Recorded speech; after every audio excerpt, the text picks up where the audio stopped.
when you are developing concepts, what's the ideal food cost? What's let's say a top performing food cost?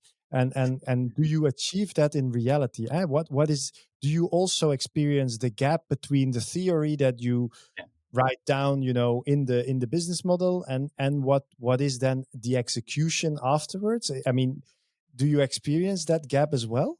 Yeah, no, we sometimes see a gap, and it can have many reasons for it. But I think the food cost is a really important one to manage.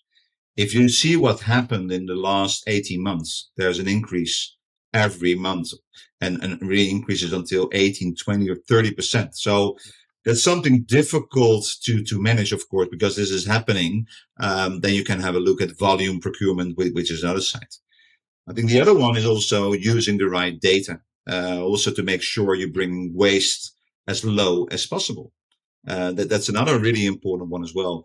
If you look at our business cases, we have different kind of food costs.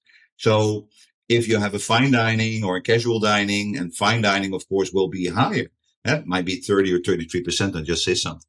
If you do, for example, an Italian concept, which can be a fast casual concept, you try to manage it as well. But then you're looking between 20 or 25%. And then again, how many locations you have, it depends. So we know a little bit based on the experience we have personally and also within the company altogether, where it should sit. So that's the base. But you have, of course, the real cost and the theoretical cost, which you're using initially in your business case. And I do believe that we are normally close. If you look at hamburger chains, for example, you need to understand that. And there needs to be a certain possibility to make this happen based on experience and based on benchmark. But there are sometimes differences, but it has to do with waste, not training your staff in a proper way, not having the data ready that you can make it really easy, bring everything together, and your cost price in that way. So you can really change that into your menu price, which is important. Sometimes people say, okay, it costs €5. We ask €8.